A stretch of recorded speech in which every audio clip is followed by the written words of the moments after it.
feels a bit formal. audio डाले क्या? घर पे आ रहा है? Making this seem as Today they are also equally part of my journey. As journalists, they have been supporting me. They have critiqued my work. They have helped me grow in my craft.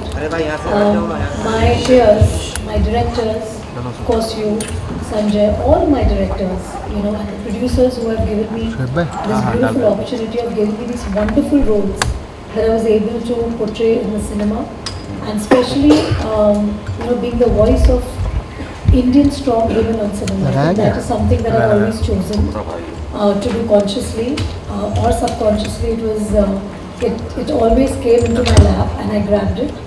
Even your film, Kabhi Alvida Naa Kehna. It was different, it was challenging, but I think it... Take you back, Rani, though, to your childhood.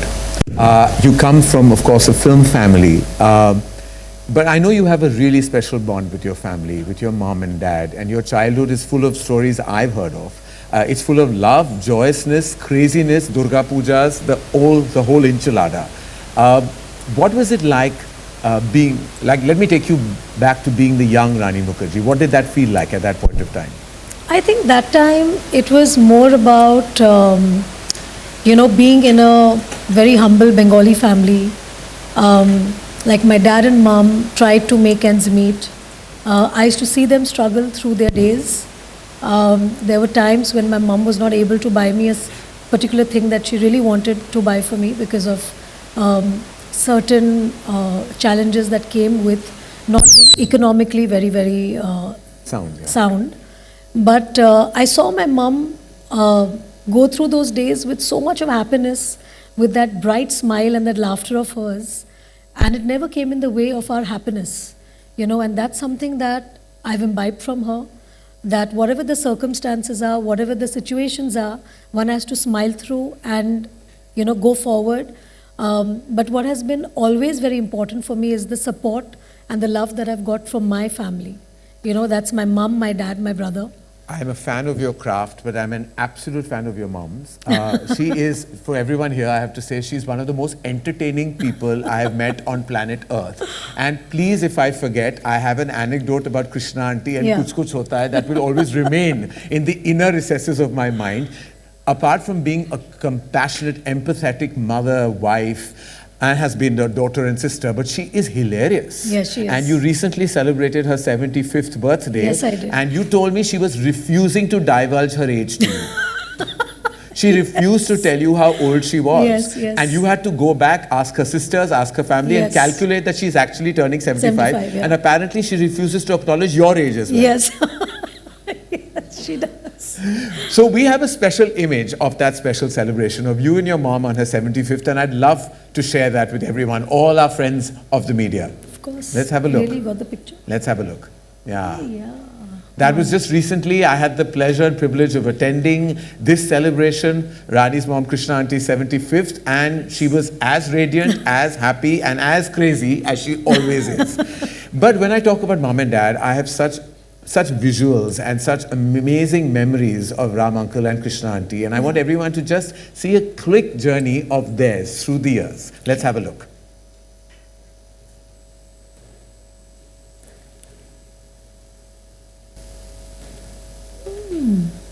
Mama. डाला हूँ अभी लगाऊंगा connection करने दो Y इधर दिया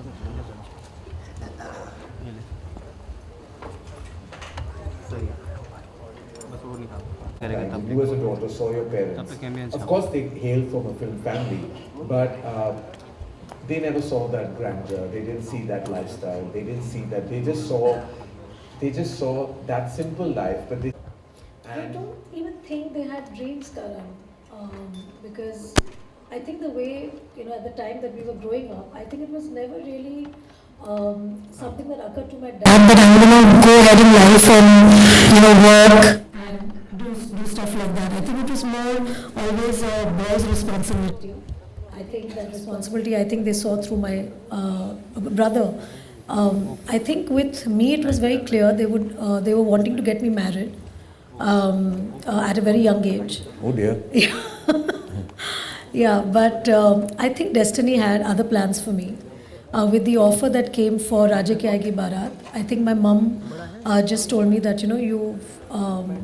Salim uncle, who is a family friend, who's offered you the film, why don't you take it up and see how it goes? And I think behind that ask or that want of my mum's, I never realized that probably my mum was finding a way to make probably the financial situation in my house better. Right. Because they knew that if I do well in this field, maybe things would be better. But Get better. probably at that point of time, I didn't see it from that angle. But I think what made sense to me was that my mom said, why don't you take it up? Because at that point of time, as teenagers, we were wanting to take up a particular profession. We want to probably take, say, interior designing or law, and we're just confused as teenagers. At that point, I just thought it was very nice of my mom to say that try this out. If it doesn't work out, you can go back to your studies and you can always go back to doing what you wanted to do. Raja Ki Aayegi Baraat, I remember, and I have something interesting to say about Raja Ki Aayegi Baraat, which is very defining for you. That debut film, that performance, that power-packed performance welcomed you into mainstream cinema. While the movie wasn't a thunderous success or wasn't a success, but what did happen is that you made a solid mark. And what followed after that was a result of that strong performance. Before we talk about Raja Ki Aayegi Baraat, let's have a look. The initial close-up that you saw of Rani coming out and saying Raja Ki Aayegi, and she does one gesture like this. I got a call, 8 leading ladies had said no to me for Kuch Kuch Hota Hai. I had become like the most rejected first-time filmmaker because nobody wanted to do that part of Tina. I was trying very hard to convince them that it's pivotal to the film, it's important, it's a really crucial part. Nobody. All those 8 girls, and I remember each one of their names, and I thanked them that they said no. To me, I got a call one evening from none other than Aditya Chopra, who called me. He said, have you seen this new girl in this trailer of this film called Raja Ki Aayegi Baraat? It's this song. She comes out and she does a gesture. This girl is a big star. So I was like, okay. I went and had a look and I said, she's a very pretty girl. And I went and met her, and of course the rest is history. Yes. The irony here is that it was actually Adi who called me and recommended me to you. Yes. And do you remember that meeting? I remember the meeting with you, of course. Yeah. But I think Raja Ki Aayegi Baraat has to be one of those moments in my life where truly, Karan, when I look back, I really don't know what I was doing. I was just following my mother's instruction. Yeah. I said, my mum wants me to do it, I have to do it. And because I'm doing it, I have to do it to the best of my ability. And whatever was best that I could do, I did for the film. Yeah. But what I didn't know was the kindness that was shown to me by, say, Adi, you, Shah Rukh, Amir. You all at the same time probably saw this and you all thought that I was okay enough to be part of your films. Amir brings me to Ghulam. Yes. So what happened with Raja Ki Aayegi Baraat? I of course saw this close up and I was thinking about, because I was still in the midst of being rejected. Yeah. So I was still like thinking that this could be my backup option. I'll see. I'll get a few more rejections, but this is not about me. I remember Ghulam. And you got signed, and the one thing in your favor for me was that you had this big Amir Khan film. Right. And no one realized then that one song from that Amir Khan film and your presence in that film, and of course the film itself, is going to break ground and create and be the beginning of your stardom. That song, Aati Kya Khandala, I've heard you even sang it on a plane only because nobody knew that you were the leading lady. Is that true? No, I think we were going for the movie premiere or something. Those days there were no promotions. There were no promotions. I think there were only premieres, and I think somebody asked me in the plane to sing a song. And you sang Aati Kya Khandala in a plane? Yeah. The plane was not going to Khandala, but obviously not. Yeah. I think it was going to Delhi, and if I'm not mistaken, it was Bhavna Auntie from the media. I don't know if she's there today. Bhavna Auntie asked you to sing a song? Yeah. Okay. Yeah, Bhavna Auntie. Well, I was actually sleeping on a lap with full oil in my hair, and I remember... Later we'll discuss why you were sleeping on Bhavna Auntie's lap. Not because this is a live YouTube show. We'll have that chat later. Bharti Auntie is here though, I can see her. Sorry, same generation of media, so I can say that to you, Bharti, you're a dear friend. Atikya Khandala happened. But the one thing we have to address, and it's the elephant in the room. Yes. They changed your voice. Yeah. And what were your thoughts and feelings at that time? I think as a newcomer, you don't have much of a choice, because it was a really big thing for me to be able to do a film with Aamir and opposite Aamir, because he was one of the superstars then. So when Aamir actually, which I learnt later from Vikram, who's my director, that actually it was a decision taken by probably Vikram, Mukerji and Aamir, but they made Aamir become the bad cop, so to speak. And Aamir kind of explained to me that, for films we have to sacrifice certain things for the best of the film, for the best of the movie, and probably your voice is not apt for the character or the role. And then he asked me who my favorite actress was, and I, without blinking, I said Sridevi. And he gave me an example how Sridevi's voice was dubbed in a lot of her films, but it didn't stop her from being the star that she became. So with that logic, he said, Rani, you must surrender to whatever is best for the film, and we think that your voice should be dubbed. And it was a little upsetting? Upsetting for me, but obviously I couldn't show the fact that I was upset, because you need to be a team player whenever you're part of a film. Absolutely. And I think as actors, as technicians, we need to be part of a team. If somebody asks us for something, we have to be able to do it. And even if there are personal, say, disappointments, it doesn't matter as long as the intent is true for the film. Correct. And they went ahead and they dubbed my voice. But what was beautiful, Karan, which I have to tell everybody here, is that I really owe this to Karan. We were shooting for the trailer of Kuch Kuch Hota Hai. I'm getting teary-eyed. Oh. And I'll come kiss you.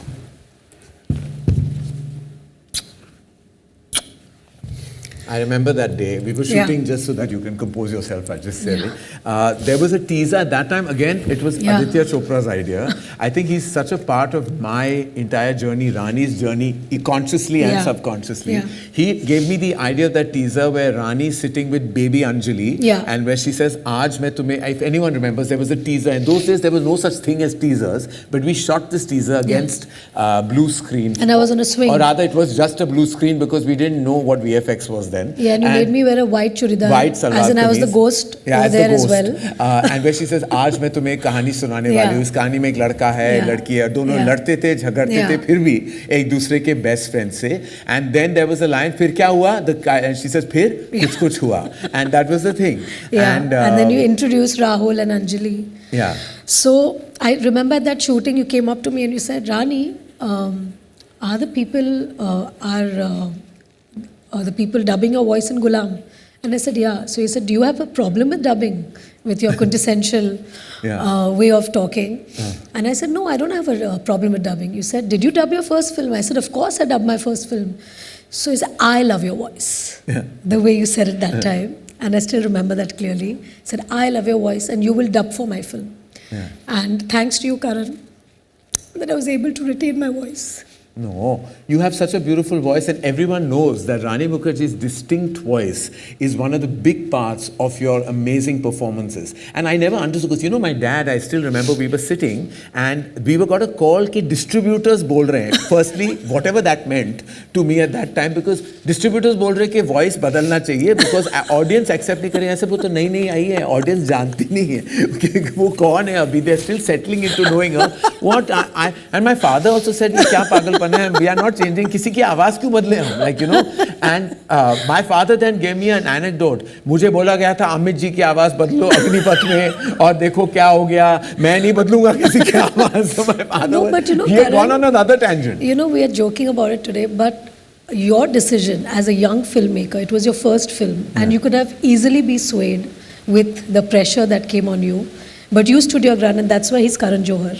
No, I mean and he stood his ground, and he believed in my voice, he believed in me, and I got to retain my voice in all my films. And that began... Because if you hadn't Karan, a lot of my films, my voice would not be part of my I think you were destined for the greatness that you have achieved, irrespective of a voice or no voice. It's those eyes, Rani, that no one can go beyond.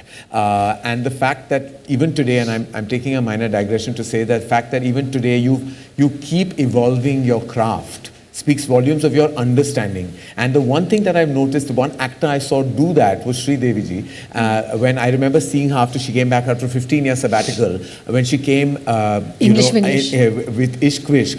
English Winglish. English Winglish, Ishq Vishk, I'm calling it. Clearly losing my brains these days. In English Winglish, and I remember seeing that she had understood the syntax of our times. And I see that you do very few films, which we must talk about, that you have to do many more. But every time I watch you, I feel like you've evolved, you've updated your energy and your craft on screen, and that speaks volumes about your understanding of just cinema and not just performance. Going back, there were some very, and I think it's lesser discussed, but there were some kind of brave roles that you did take on that were progressive in nature. Your character in Hum Tum, your character as Maya in Kabhi Alvida. These were actually progressive characters, and it takes a lot of inward Suhani looking from at, Saathiya. and Suhani from Saathiya. I think they were all very progressive women. You know, you were portraying very progressive women on screen. Today, the woke world talks about it. At that time, it was never discussed with the due. It was not given that kind of due. Of course, the performances were, but not the progressiveness of those parts. What were your thoughts when you were performing these parts? I think I was inspired by those characters, Karan. I think when a script comes to me or when a character is presented to me for me to play, I always look for something that touches my heart or something that inspires me. Because as people, when we are playing different characters, I also have to become those characters. I have to keep Rani aside and I have to be those characters, and I have to do it in a way that the audience believes that I am those characters. And for me, if I have to become somebody else, I have to be inspired by her, I have to love her. Only then I can play the part with utmost sincerity and integrity. And that's what I saw in these characters, and I saw that with time changing, with India changing, with the voice, every decade comes with a new voice from the current generation. And I think these parts actually spoke about the modern Indian woman and what she wants to say and what she wants to do and the change that she wants to bring about. Her own desires and the agency and all of that. You know, it's not about following a particular protocol, or I would say the whole patriarchal system of what we are taught to do or meant to do. But somewhere these women stood against that.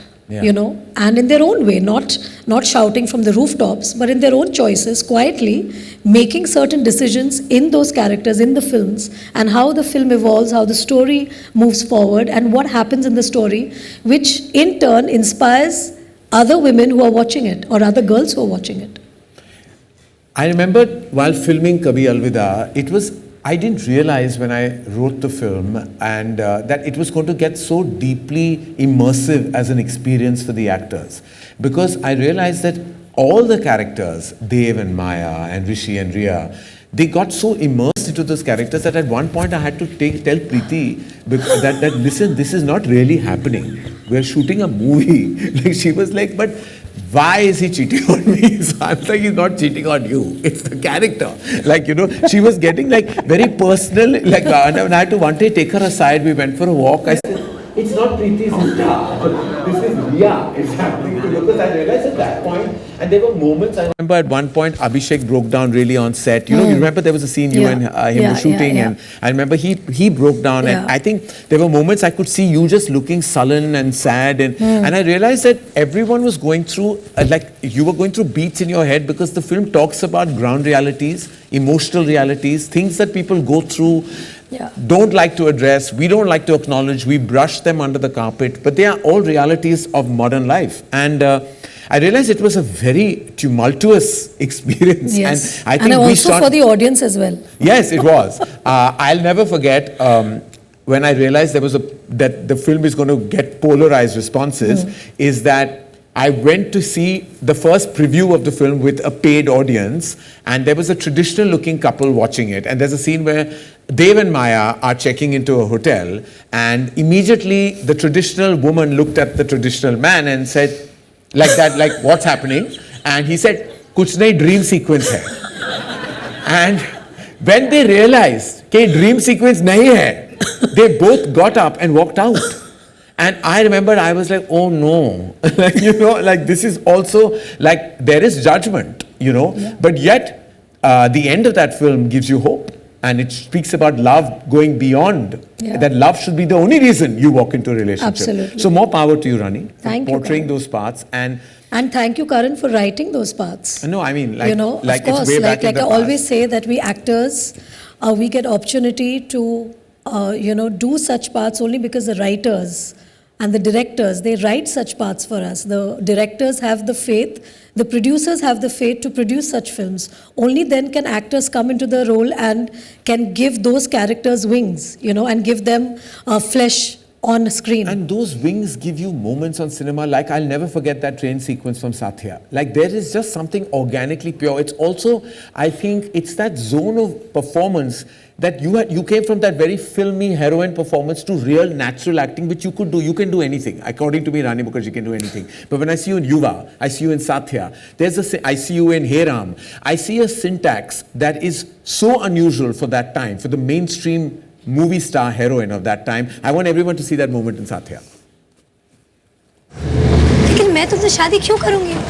इसलिए कि क्या? कह दूं?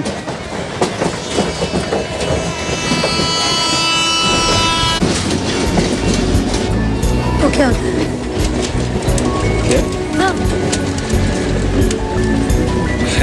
I love you means I love you. Remember this day, shooting the Of scene? course, What my happened? God, we were shooting all around Mumbai, in the trains, in Marine Lines. You know, we used to catch the train from Marine Lines and then we used to go up and down, up and down. And it was amazing because as a student, you know, because I'm born and brought up in Mumbai, I used to catch the locals a lot of times to go to town. So just being in the locals, just being there shooting with Shad's madness, with just, you know, trying to get the scene done because, you know, there's like, you know, the time running out. And of course, this was Sing Sound, which is Sing Sound is basically live sound. And there was so much of trains going and coming, crossing us. But I do remember the sound recordist was such a genius that he actually kept all the sound which is live. Wow. And today you can't even imagine because the minute you go for a Sing Sound film or you are working on a Sing Sound film, they always say that, you know, there's some external sounds happening, you know, we need to quiet down. And I remember being shooting Saathiya in the midst of the local trains, and all of that was live sound. So it was like amazing, and I love Suhani's character. I think she's so defiant, and she has so much chutzpah. Like and the fact, and she makes the Aditya's character completely squirm because when he says "I love you" and she says, So "What does what?" that mean?" No, but because also that she's she's a like, doctor, so? like in her head, she's like, "Okay, these are certain chemical things that are happening in your system. It's not really love." Yeah. So that was probably the thing that Suhani was thinking, and I think it's so beautiful because it was a young love story. It was about young lovers who you know, go against their family and they come into a relationship, and it actually showed what challenges couples face when they get married, and when the initial dizziness of love, you know, goes away, what is left is, if the love is truthful, if the love is pure, it stays. Yeah. Wow. You know, that was one tone of performance that started cementing you with every passing performance and year as such a solid actor. Two performances that when I shut my eyes and I think of brilliance, I think of two performances where you portrayed disabilities. Yeah. Black and Hichki. Let's go back to Black. Turning point not in your career as a movie star, but like talking about just the brilliance of that performance is yet not saying enough. Like, what was the kind of work, energy, and just feeling? Because I still remember you telling me that when you all saw the film, you and Amit Uncle saw the film, you all hugged each other and just broke down when you saw the copy of the film. Yeah. And when two actors have immersed themselves so deeply into that kind of experience and filming, it's only then that you feel like that release is so needed. Tell me about Black. I think I have to credit Sanjay for every second of that film. the fact that he chose me, I'm very, very grateful, and I'm going to be indebted to him forever for that part. What Sanjay brought as a director, in the scenes that we shot, I think he took the scenes from, say, what we were performing.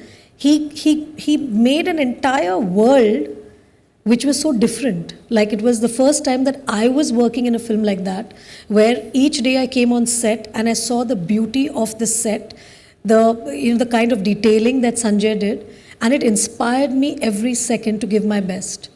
And Sanjay coming on set, and the way he used to interact with me, the way he used to interact with every actor on set, inspire them to do their best. I think Sanjay has some special quality that he really makes you immerse in the character and takes you to the depth of your own self to actually figure what else is there. Like, even if I don't know that it exists within me, Sanjay will make sure that he taps into that. And I don't know how he does it, but he does it. He creates an atmosphere that takes you to that place in your life or in your performance of that particular scene, that Rani, you have to give your best. And he does that with every actor of his. But the process of Black was very different, because when I met all of them, Everyone who's visually challenged. everyone who's challenged with seeing, with talking, with hearing, and I interacted with them, because by then I had learned the sign language. Because I had to go through 6 months of training of learning the sign language to be able to communicate with them, because I needed to spend time with them to, observe them, how they interact, what are their movements, how do they look, because there is no, if your world is black, how do you react to as a simple thing of get me a glass of water? Yeah. Or, I'm watching the beach. How do you comprehend that? Or I'm going from, say, Juhu to Bandra. How do you even comprehend something as simple as that? And they go through their lives with that. But what was amazing about them was that they were so self-reliant. They had so much pride in them for who they are. And the fact that they had overcome so many obstacles in their life, and that gave me the power to be Michelle McNally. Yeah. That gave me the spirit of Michelle McNally, because I saw that they didn't want sympathy. They didn't want you. They were cracking jokes. They were saying things which Sanjay and me used to crack up, because when they used to sign and I used to understand what they're saying. And Sanjay, well, did he actually say this? And I said, yeah. And they were like things which used to be bizarre. So I think the spirit of Michelle came from the fact that I spent a lot of time with them and I learned that. But of course, working with Mr. Bachchan, I think that for any actor is, I think, a turning point in their career. And especially Mr. Bachchan in a role like what he did as Debraj was something that was, I would say, a masterclass every day coming to set.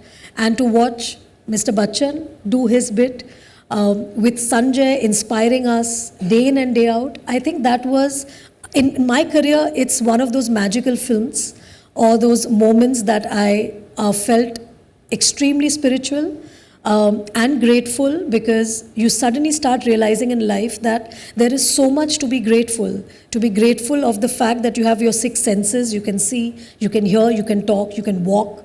You can use your arms. Like, I used to have days where my arms used to hurt because I used to keep on learning how to do my sign language, and you require your arms for that. Yeah. And I used to wonder that, oh my God, they have to sign through the day because that's the only way they can communicate.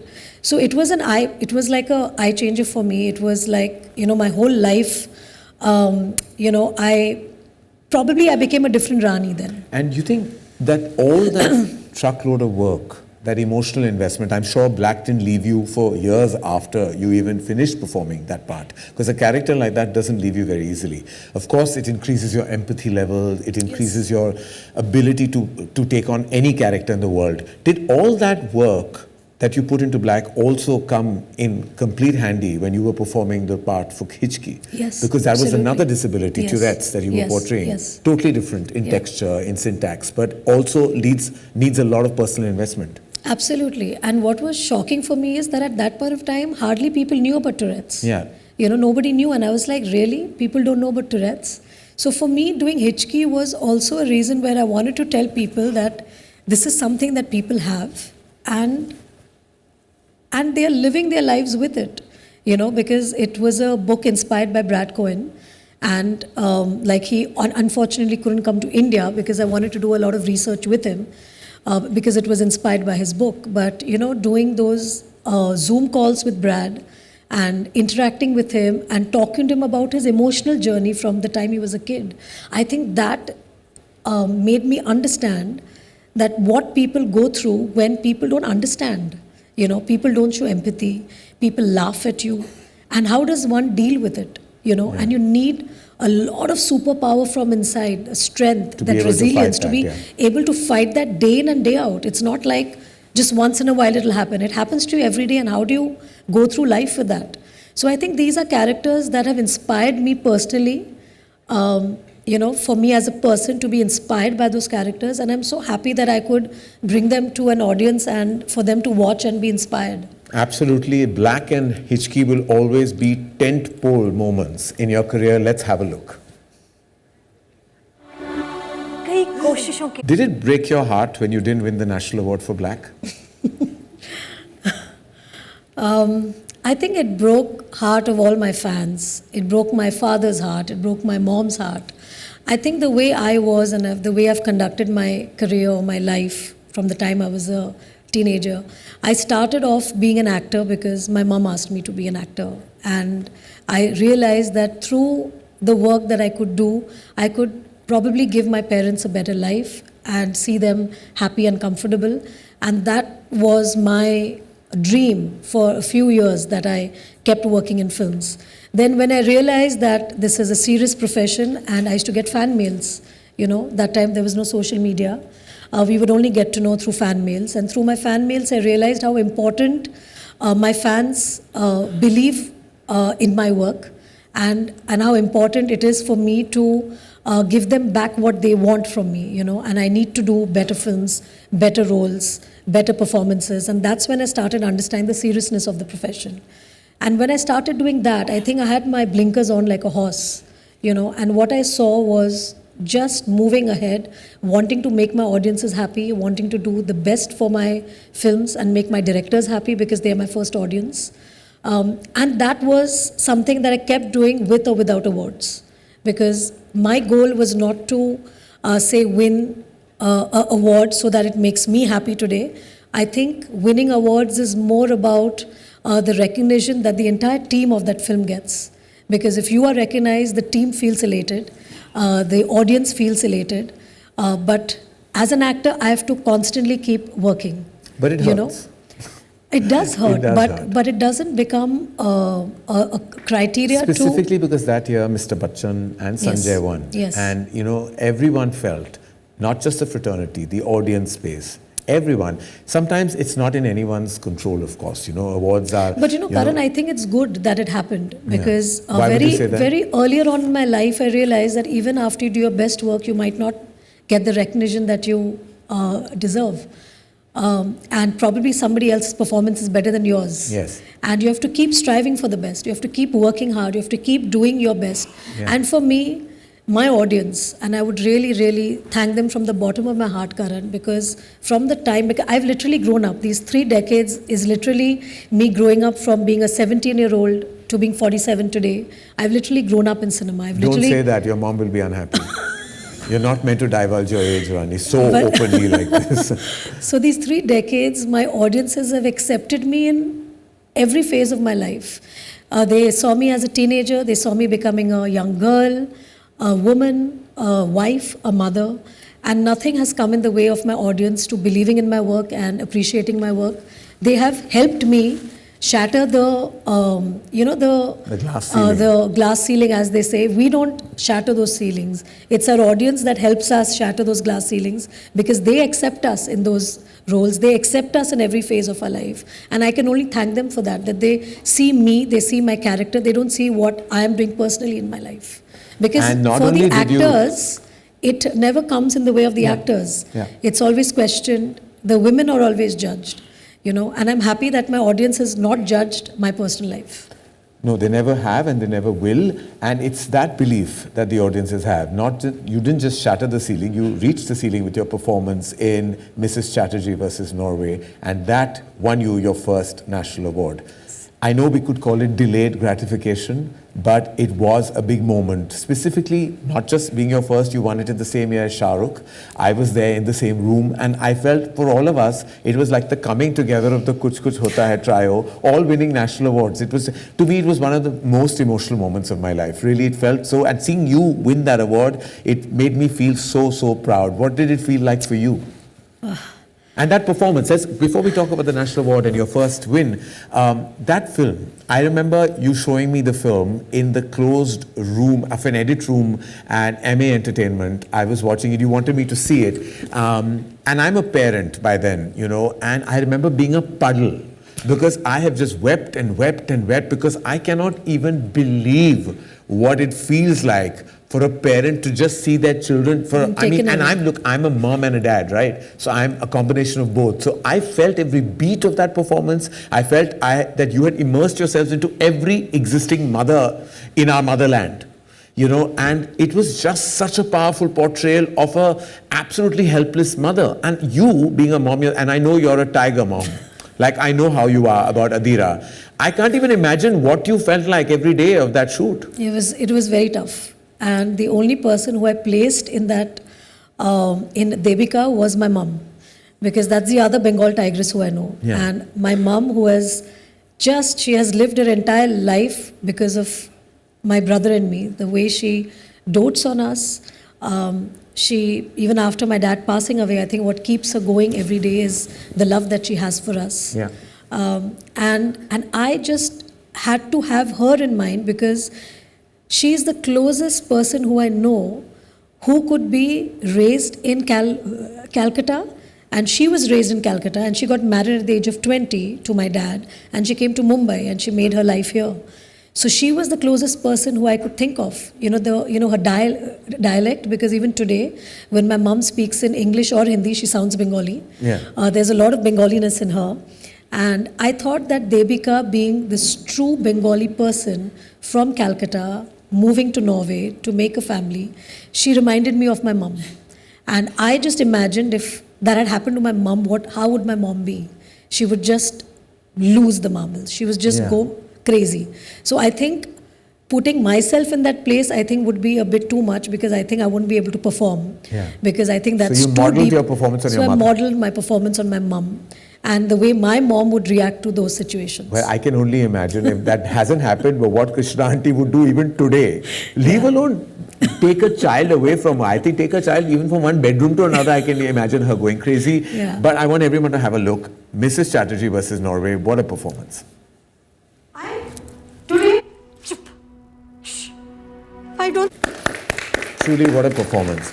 I remember once, we've had many candid chats, Rani and me, and Rani and I remember saying that Aditya Chopra, who I think is a visionary, a maverick, and probably the first visionary of modern times in Indian cinema, of creating this studio we're all in right now, my teacher, my guide, my everything is your husband, and for that I will be eternally grateful. He's the reason I'm even doing this interview with you today. The irony of that, I will not be lost on me at all. I remember asking you, Rani, he has a spy verse, he has a Dhoom verse. When are you in his universe? And you turned around and you said, darling, I have my own. And you were absolutely right. Mardaani is your female-led cop verse of your own. It's the first, I think this needs a huge round of applause because we talk about all the other universes. We talk about the Singham verse and we talk about the spy verse, the comedy horror verse, but you have been leading a female cop verse. This is part 3, which is releasing on the 30th of Jan this month. And you've led it silently, strongly, never owned it and never made a big deal about it. But part 3, in these times, which is so led by testosterone and alpha male energy, you've been showing that in this verse forever. Before we talk about it, we have to see that one thappad scene and then we'll talk about Mardaani. 1, 2 and 3. Last warning. When you say kick ass, this is kick ass.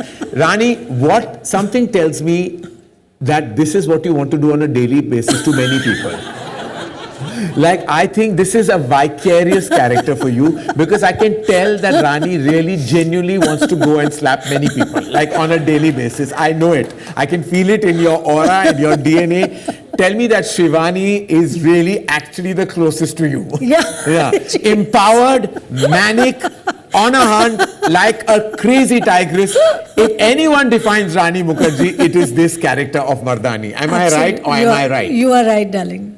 And you will only be right because you know me too well. Yeah, because when you were slapping, I was like, इतनी खुशी रानी मुखर्जी को set पे कभी नहीं हुई होगी, barring on this moment. No, I don't want to lie. I feel very bad when I have to slap an actor. You are lying. No, I'm not. Not this actor, poor fellow. Yeah, Bichara. yeah. I really want to know, did you really slap him all those times, or it was like touch and go? No. Pradeep Da wanted me to slap. And I kept telling Pradeep Da, thoda cheating kar lo. Pradeep Da said, no, I love you, Dada, wherever you are. And I really miss him. But yeah, But Dada he was... could never turn around and say कि थप्पड़ से डर नहीं लगता. And he, in fact, I was going on apologizing to him when I was slapping him, and he said, नहीं, आप चिंता मत करो, मैंने अपनी wife को बोला है कि रानी मुखर्जी ने मुझे थप्पड़ मारा है. So I was like, okay then. Maybe he's got a few at home also, so he had come rehearsed. God, no, but Dada was clear that I had to connect. But talk Mardaani. I mean, what a fantastic achievement for a female superstar in our country. That achievement is because of the audience again, because they... अरे कभी-कभी credit खुद ले लो. Audience, you're going on and all this martyrdom. We'll keep aside a little bit But now. I really believe that, Karan. I really believe that because... Let's talk about how you should own this. This is your franchise. Okay. I think let's talk about how Mardaani came into being. Right. I think we all remember the Nirbhaya case. Yes. And how it shook us all as a nation. I think the sheer audacity in which the crime was committed, it really made us angry. And in our homes, we were feeling the angst. We felt the pain that the child and the mother and the family went through. And it was shocking to us because before that, a crime like this wasn't probably spoken about on media so openly. It was the first time that we got to know about a gruesome crime like that, and it really, really, it was traumatized. Like we were all traumatized by it. And I remember that time, whether it was Pradeep Da, whether it was Adi, whether it was me, Gopi the writer, I think Mardaani was born out of the sheer anger that we all felt, and it was something that we wanted to say to the audience, we wanted to say to the girls in like India, we wanted to make something that was empowering, that made the girls feel that hope is not lost, and of course to also educate, to create or spread the awareness that these kind of horrible things are happening around us. Because many times, women shy away from watching this kind of content, or they feel that, oh my God, this is too disturbing. But I think it was so important to spread the message of awareness, and to protect, because the more conversations we have about these things, the more people get aware of these kind of crimes, because it takes that one wrong time for something bad to happen or something untoward to happen to a person. And I think Mardaani was born out of that rage. And I do feel that rage even today, because the conversation from 2012 to 2026 hasn't changed. We still talk about women's safety, we still talk about the crimes that are being committed, and it's only getting worse. So where does that lead us as a nation? Collectively, I think it's our duty, moral duty, to keep conversing about these things, talk about women's safety, and I think a lot has happened since then. There have been bad touch, good touch, conversations that have started in school.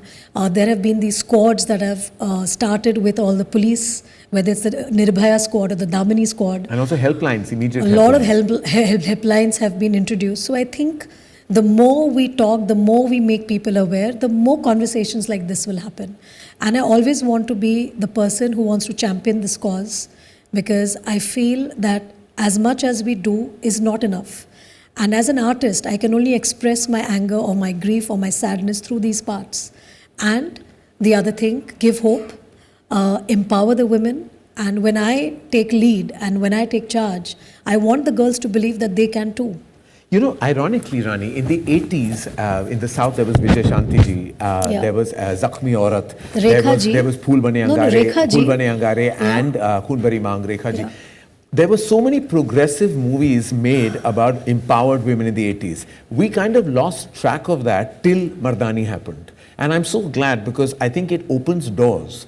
Even in our studio, in Yashraj Studios here, there is Alpha coming, which is led by a woman again. Yes. And I think Mardaani opened many doors of achievement for acting, for women actors in our country, because it's important that they are front and center, because they are solid performers, they're actors, and in many ways Mardaani has contributed to that.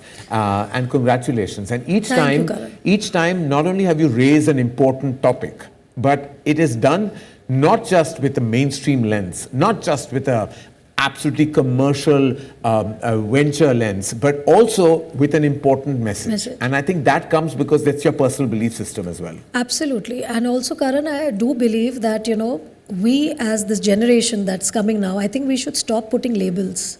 Because this whole female-oriented film, I think we should stop that chatter and we should just call a film a good film or a bad film. Yeah. Because, the more we keep talking about that, it just defeats the purpose on which we keep harping on, that we don't want to let this happen and we keep doing the same thing. When we are writing a thing also, we should stop calling it a female-led film. It should just be a film. A film, right. Because it's about a story and either people like the story or they don't like the story.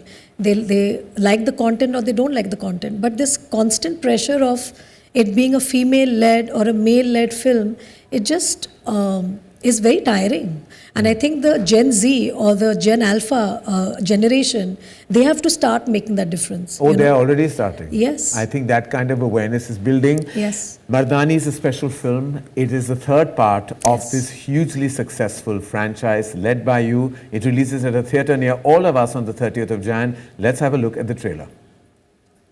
1, 2, 3, 4. And so much love for the release. This is such an important film, not just because it's a part of a franchise, but because the topic is so essential. The messaging is so important. And I hope it empowers everybody to take up these issues, not just in cinema and storytelling, but also proactively in our day-to-day existence and life. Yeah, absolutely. Day-to-day life reminds me and takes me to your day-to-day life. I think it's very essential. We've talked about all your career achievements, the legacy of 30 years, brand Rani Mukerji and what she's brought to the table. But at home, I've seen what Rani is as a daughter, as a wife, and as a mother. Now, you are married to a myth. Conjecture about him not even existing. Though fortunately we do know he does. We've had the pleasure and privilege of actually spending time with him. I'm not sure he will appreciate this question, so you can skip to the good part, which is the next one. Because what is it like being partners with Aditya Chopra? I think, Adi, you have known him before me. You know how simple he is in terms of he likes to be really basic in his life every day. And I think that that is something that has endeared him, like it's very endearing quality that he has. And that's something that I was drawn to because I come from a very humble and simple background.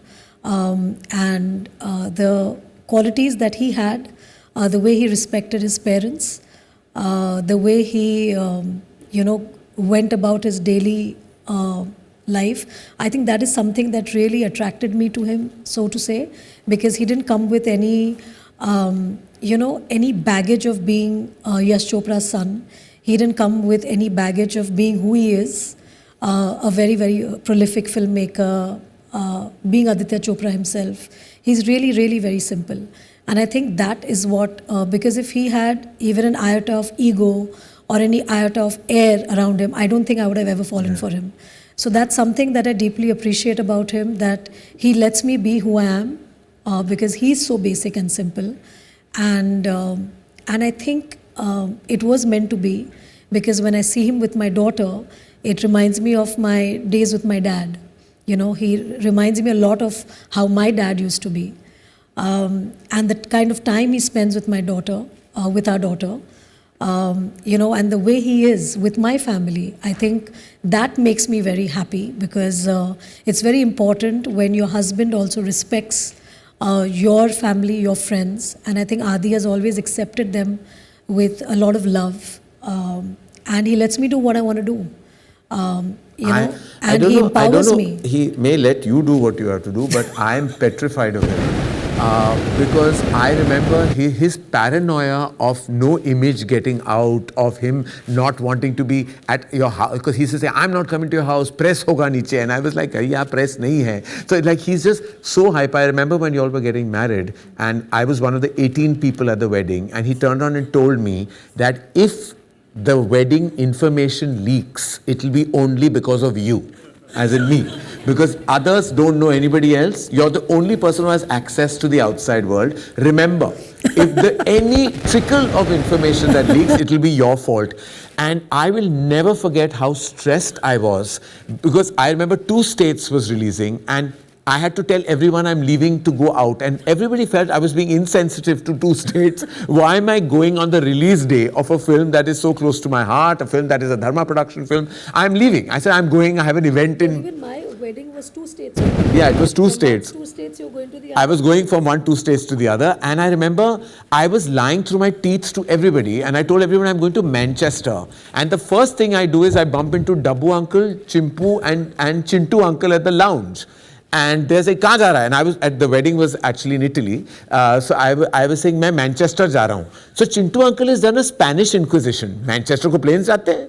कब जाते हैं? कैसे connection जाते हैं? कौन से transit से जाते हैं? कौन से terminal से जाते हैं? And I was like, I'm lying. And then finally they've come at the lounge and they were going somewhere else, and they said, your flight to Italy. And he said, तू तो Italy नहीं जा रहा, तू तो Manchester, तूने झूठ क्यों बोला? And I was like, oh God, like I was so stressed, and I remember this is all because of the hyperness that I have, because I'm petrified of your husband, and I still am. Even now, I have nothing to do. I know you have nothing to do with it, but even now when he calls me and he says, Karan Johar, I know I'm going to get fired.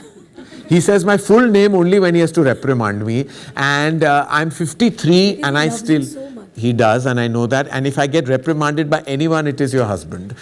So I'm like, I had to talk about him because he's the other elephant in the room that we have to discuss. But you spoke about yourself, about being... I have to say that your daughter is just an angel, and I'm so glad that my twins and her have an equation of their own. I think these are legacy friendships. My dad and your father-in-law, us, you and me, you and your husband, and now Yash, Ruhi and Adira. I'm so blessed that we can continue this legacy of love and take it forward. Because it's not just taking it forward for the sake of it, it's also that love going on from decade to decade. We've been, together for so many years. I think it's our friendship. I think it's, it's just that we've been so intertwined with each other in our careers, in our personal lives, and to yet be friends. I think, it actually goes to say that we do love each other. And I know how much you love your daughter, and I have a little surprise for you. I have a letter that she's written for you. Are you serious? And I know you have no clue about this. And I'm going to read it out to you, and for that I have to change my chashma. And this is Adira's letter to you, to her darling mother. Rani, your mic is gone. My mic is gone? Yeah. Mic is gone. Yeah. Mine is okay? All right. I'm going to read it out. This is probably the first time we're hearing from Adira. Okay. Hello, Mama. First of all, I just want to say how much I love you. You're the best mother in the world. We have shared countless memories together, joyful, tearful, and of course, funny. There are some qualities I like about you, some qualities I don't, and some qualities I've inherited from you. Some qualities I've got from you are my acting, dancing, and painting skills. One quality I don't like about you, but have got from you, is your short temper. We might be a bit different, like how you like bold colors and I like pastels. But at the same time, we are quite similar in many ways. Like our looks, she's gorgeous. That's my traits, habits, and skills. There are also some qualities that I have, but you don't have, like my school math skills. When I grew up, I hope to be kind, confident, loving, intelligent, and stylish, just like you. Setting everything aside, we are of the same blood, we are mother and daughter, and will have an everlasting bond forever. I love you so much, Mama. Love, your favorite, your beloved daughter, Adira. Oh my God, it's so cute. Oh my God. When did you... You take the mic first, nobody can hear you. I don't even know where the mic It's here. I'll get it for you. Oh my God. Surprise. I know you had no clue, Yeah. but that's why we saved the best for last. Oh my God, that is so sweet. She is just a beauty, and she's one of the most kind, gentle, soft-hearted. I mean, such a blessing. Adira is a personality, and I love that she is obsessed with food just like her father is. So one thing about the Chopras you have to know, and I've grown up in that house, that when you're at breakfast, we discuss lunch. When you're at lunch, we discuss dinner. And food is a big part. Food and film is what defines the Chopra Khandan. And that's the one thing, Adira, I was surprised. We were in London together once, and she knew, my two bhola bachchas who know nothing about anything, I want to tell you. She was quoting all the fancy names of the menu, and she knew everything about food. And both Rani and I started laughing because I said, my God, you know, this chip, this block, it just goes together. She is truly, truly a chip of the She's Chopra block. Truly Yash Uncle's granddaughter. Yes, she is. Truly. Because sometimes I actually wonder that is she a reincarnation of Yash Uncle? Because she reminds me so much of Yash Uncle. Right. You know, she's very creative. She also writes really well. She's a good storyteller. And I think she gets it from Yash Uncle and from her dad. Well, we are But all a result. This is really amazing. And I'm wondering that she has not told me about this. She has not. That means she can keep secrets, much like her mother. Oh my God. Much like her mother. Another thing you all both have in common. Yeah. Rani, I have to say that we're here at a very emotional place. We're here at the center of YRF. I'm a filmmaker because of the man behind the studio, Yash Chopra, his son, and the legacy of Yash Raj Films. You have taken it forward in your own way as an individual actor also, carving your own journey, making your own way forward, carving this brilliant 30-year career, and here's to 30 more. We have a special film releasing, but this year is special because we celebrate 30 years of the glorious, the beautiful, and the mega talented Rani Mukerji. And it has been an honor, a privilege, and completely my pleasure to go down memory lane to talk about this exalting, beautiful, and solidly sincere journey that you have had in the movies. I just have one request from your fans who you love and adore, is just make many, many more movies. We need to see more of you on celluloid because every time you come, you sparkle. Thank you, Rani. Thank you so much. But we have a special something. We need to celebrate this with some of your favorite food, which is a cake. We're going to cut a cake because we have to celebrate the 30 years of Rani Mukerji. Can we get the cake on, please?